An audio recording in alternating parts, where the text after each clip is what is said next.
I thought I would start off today's video by sharing a couple of unique wildlife arrivals that have showed up around the house this week.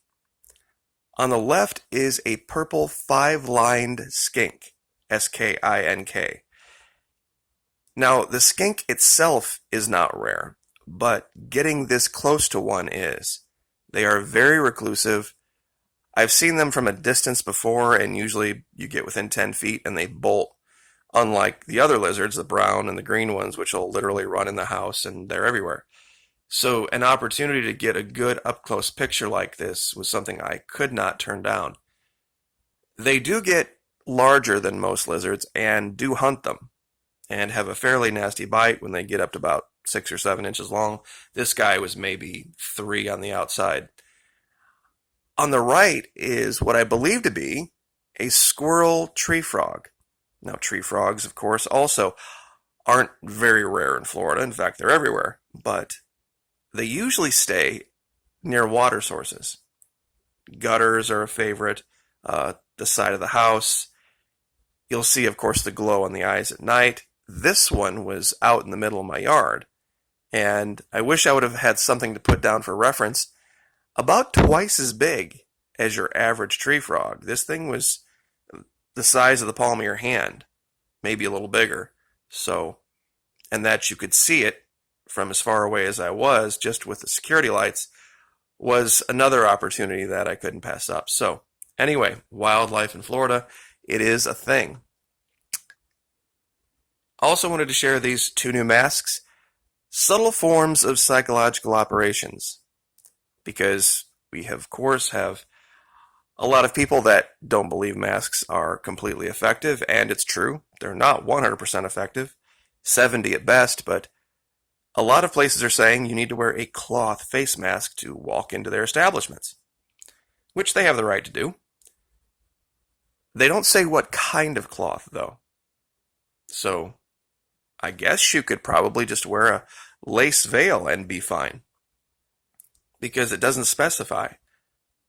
And I'm sure people would look at this and kind of laugh, because it makes the point without you having to make the point that all cloth is full of holes, and holes that are way bigger than viruses. So anyway, just thought I would share that. I have the red one pulled up here in the Florida Maquis ladies department, where there's all the t-shirts and stuff that's specifically aimed at the ladies. And I have the other one over here at the Florida Maquis mask store. You can get both masks in both stores, so don't feel like you need to choose one or the other. But just wanted to put that out there for the ladies and guys. Christmas is coming. Just saying. Unique. They would wonder where you got it, and it would definitely be a hit. Now, in today's video, the meat of it. MSNBC producer resigns from network with scathing letter. They, quote, block diversity of thought and amplify fringe voices. News at 11. Maquis, why are you telling us crap we already know? There's something in this article that confirms a point that the Florida Maquis has been trying to make for 3 years. It's about feeling, not thinking. And the level 2 of that is the MSM wants you to make decisions emotionally while you are still believing that you're thinking about it. You see, just playing to your emotions, people can identify that.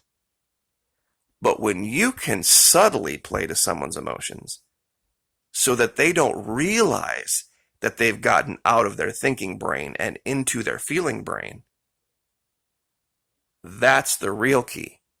And it has to do very directly with what Donald Trump's secret weapon is going to be here in about a month or so that's going to guarantee his victory. And one of the things that confirms this, I'm going to scroll down here, and it's all pretty much things that you would expect to hear from somebody that left this place. They said it's just a complete, well, it's described here.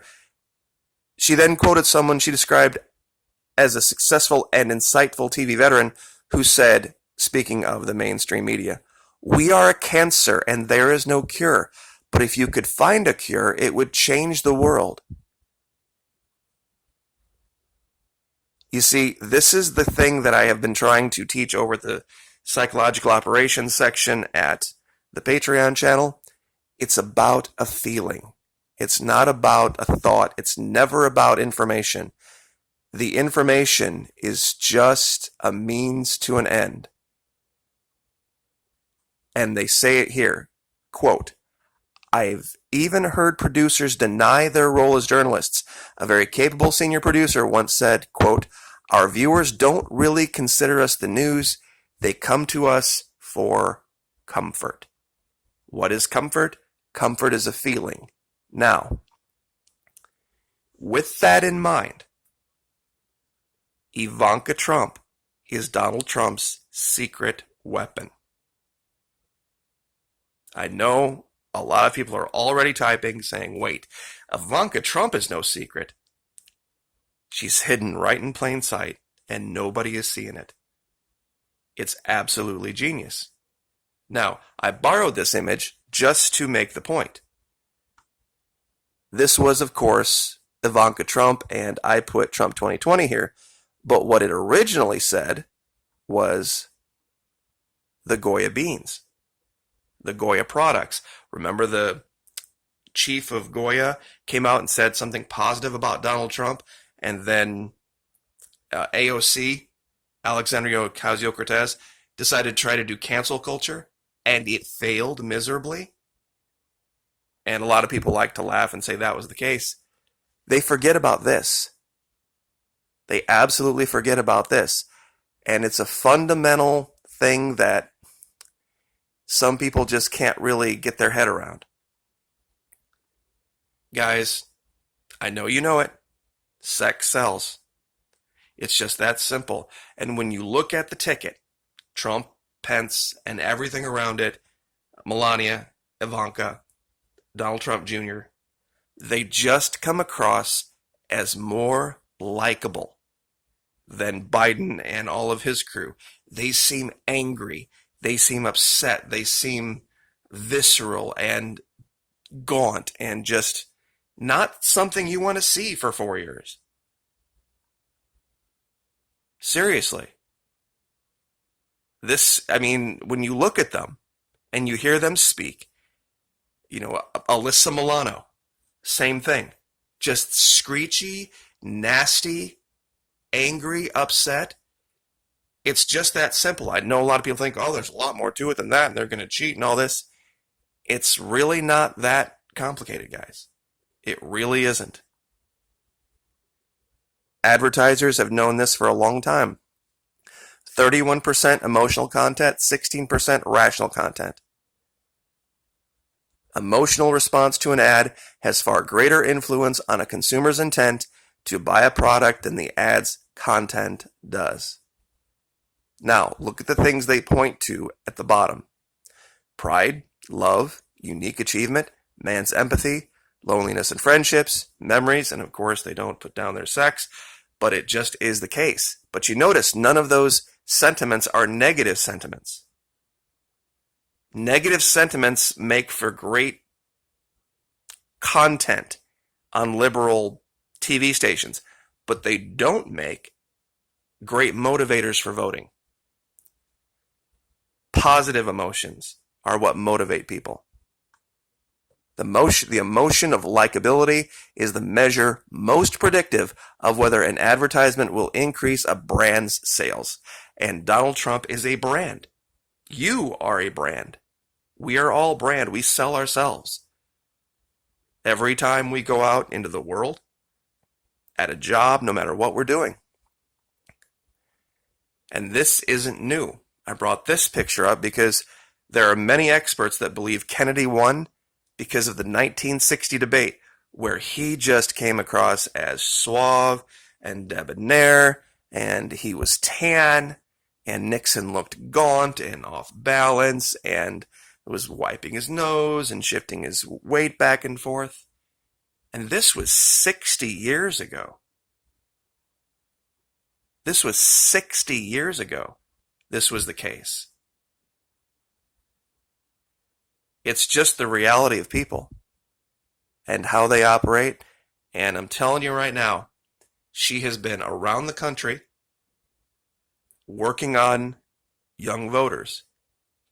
Now, I know these girls here pictured are far too young to vote, but I think she has designs down the road. I really do.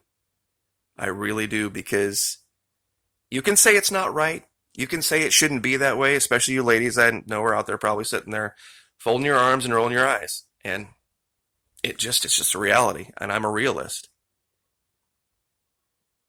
There are a lot of people out there that would love to see this for president in some years. And right now, if someone like this tells you to buy a car, buy a suit, buy a house, or vote for president, there's a big chunk of our population, male, that's going to listen. And that's just the reality of it. And this is Donald Trump's secret weapon. He's going to put this up against the angry liberals. He's going to put this up against the hate, up against the screechy, just horrible nature that they're exuding right now. The disagreeable countenance of all of them. They just point at screens and yell, and you know what I'm talking about. And if he stays just calm, rational, stay the course, and lets her do the work, so to speak, he's going to cruise to 4 more years easily. And it might be something where in 4 years from now, when we're looking at finding a new president, it could be them having to decide whether it's going to be Ivanka or Don Jr. Because I don't see the left trying anything else. I really don't. Donald Trump's Secret Weapon 101. Like, share, subscribe.